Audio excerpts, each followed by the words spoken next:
Aprang si KARDOM kawe la Karbitich 2.0 YouTube channel long kilang rado ana fans tame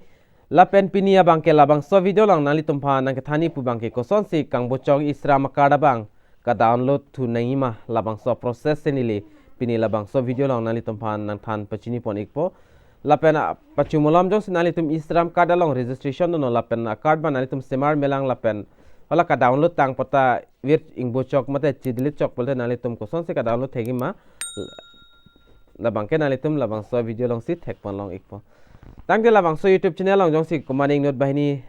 nang kamri mi do pulde kaching hon pen subscribe ikon lapen adu hes tame bela jan thek long dak nalitum ber pon ikden la la pulte munon fini le azad update le labang so YouTube channel long wan tame nalitum ke long da prang pon lapen E-Sharm card koson si akimi ka apply ning ma labang so a video nalitum lang le lang pulte la I button nalitum thek long lang song thek long dak ber pen nalitum lang ikmelo tang de thiak pen chethan polonang la ka download ni a process ba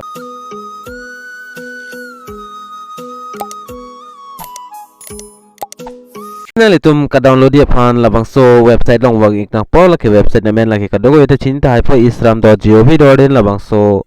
a website long nali tum nang khomri ik nang pol nali tum da screen long thek loi labang so dim wang det benefit nali tum athak lason doi pon ikon la pen da nali tum thek long ikpo already registered update podim nali tum dakber ikon dakber ik lo pula nali tum theng nus tame puthot ka prega page dak ching pu ikpo la pen dak nali tum lang ikon screen long stame athema da UAN number mate dak E-Sharm number sin pe ber toila download dia phala pen nali tum dak date of birth la pen la captcha nali tum ber ik nang po la captcha ber ik nang po la pen generate OTP along ber pen alitum OTP ber ik nang po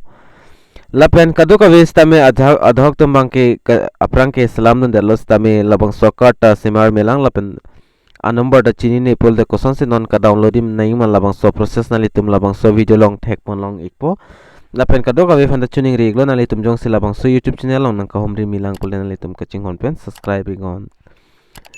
athema la UAN number jong se chiting ni dat polte na litum koson se non ka download ma labang so process ni li thi hek pen nampek lang pon ikpo la pen na litum puthar na litum dak pen back wang ik nang po back along ber pen na litum wang ik nang po back long ber dat pen afit na litum dak puthot thek loi automatic la self registration la son dak chiwang ikpo la pen na litum aadhar card long kido mobile number dak na litum ber ik nang po dak ber ik det pen afit na litum la screen long ke thek long captcha na litum dak ber ik nang po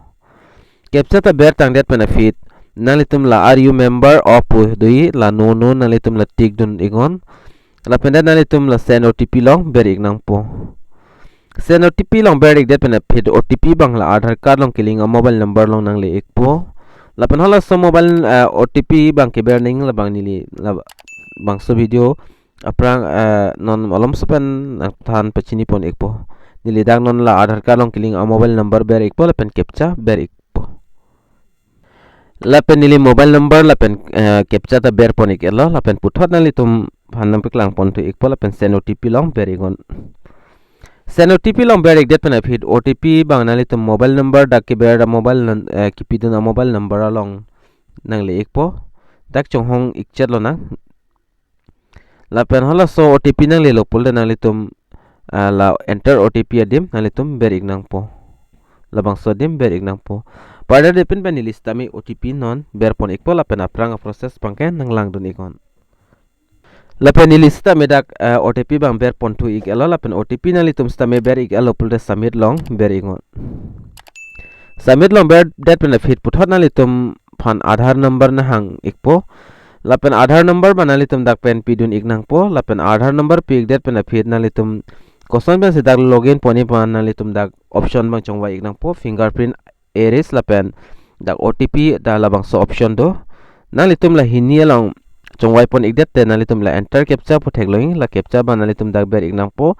la pen terms and condition na litum dak pen accept ponang po mate ber ik nang po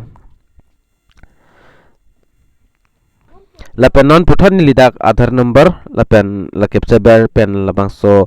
ni liber det pen apek lang pon tu ik pon na litum pan nilista me dak aadhar number ber ponik elo la pen captcha sta me ber ponik elo la pen la terms and condition ta nili dak pen accept pon elo nang litum ta la ber thai lo pulte nalitum submit theklong labang sodim ber ik nang po submit along ber ik det benefit dak nalitum na son screen along ketok thek pon long ik po. This order is already registered on E-Sharm portal. To update profile or download UAN card, please click here. Nalitum la blue color pen ketok click here pu theklong labang sodim sin nalitum stame ber ik nang po. Dak ber ik det benefit puthot nalitum mobile number mang dak pen puthot ber pon nang po. Mobile number ber det benefit puthot nalitum la captcha ta ber pon ik nang po. Pada depin pen lista me dak mobile number mang dak pen ber pon ik po la pen nalitum stame nang lang don ingon. Ni lista me dak mobile number pen la pen captcha fill up pon ik alon la pen nalitum ta fill up alo pulte send OTP nalitum la option theklongi labang sodim nalitum ber ik nang po. Send OTP long ber ik det benefit na puthot nalitum a mobile long stame OTP bang nang lethu ik po labang so OTP nalitum la enter OTP at puadim la sodim nalitum ber ik nang po. Nili puthot dak pen OTP fill up pon ik po. Nili OTP fill up pon thu ik alo mate ber pon ik alo nalitum stame ber alo pulote la submit OTP submit puadim labang sodim ber ik nang po. Submit long ber that benefit puthot nalitum Aadhaar number dak pen ber pon thu ik nang po la pen amu ason ateng lo nalitum dak thek pon long igi fingerprint la pen iris la pen OTP labang so option nalitum chongwai ik nang po nalitum la OTP option le chongwai igon ni lista me OTP option bang chongwai ik la pen captcha ber pen puthot nalitum submit thu nang le po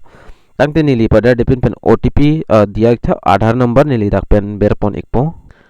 nalitum stame Aadhaar number captcha la pen OTP option chongwai ik alo pulote submit along ber thu ik nang po mate ber nang po ni lista me dak fill up ik thal la pen nili non la submit pu to dim dak ber ik po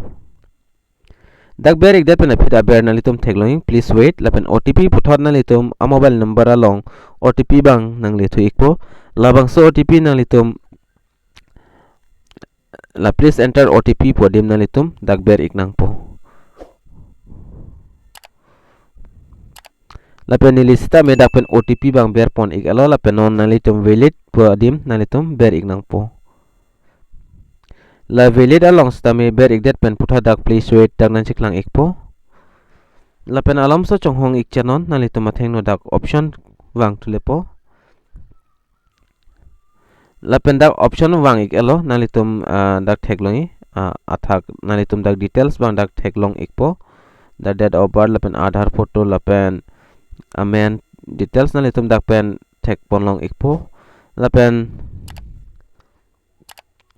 nalitum keber thu nai bang ke update KYC information labang sodim ber ik nang po labang sodim ber ik det benefit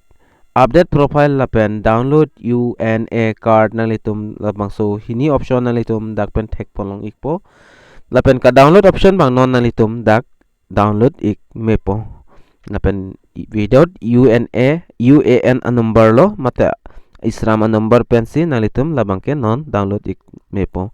la pen download UAN card labang sodim ber igon la pen dak card ba nalitum dak thek pon long ik po la screen along nalitum dak pen details thek pon long ik po card ba nalitum atheng nos tame sonan chiklang ik po la pen ka download nei option labang ke nili nalitum han nang than pachini pon ik po nalitum dak athak theklongi download UAN card labang sodim nalitum ber ik nang po dak ber ik lopulte labang so download option bang chewang ik po mate nalitum jongsi Chrome pen se dampol de la thayar jana son air choda dim theklongi labang so dim nalitum ber igon la pen story pu aber nalitum la download option dui labang so dim ber igon dak ber det benefit dak chingpu ik po down ta dak chi download lelang la pen putha download option wang ik elo la pen download adim nalitum ber ik nang po puthot lang dam thulo nang non la non het dak che download ik elo just now nalitum dak thek pon lang po UAN card mate E-Sharm card lo la pen nalitum dak ber igon la pen koloso file ben nalitum ingpu igma labang ke ingpu ik mepo la hello E-Sharm card without UAN number pen ka download ni process bange jong si nalitum jong si chiting ni igdat polote nalitum na son a process pen download ik melo E-Sharm a card banke tang de pinya video long mala an cholo la simo ka prega video long le chitong thunang la pen video lang mi sample nalitum share ik tha la pen la son son video ke lang long veria fan la bang so YouTube channel bang ka ching hon pen nalitum subscribe ik nang po la pen bell arjan da theklo in dakta nalitum ber ik denon tang te pinya video long mala an cholo la sido me thakme kadu kave karbiti 2.0 YouTube channel ke lang ra do an pan stame nilhin pen KARDOM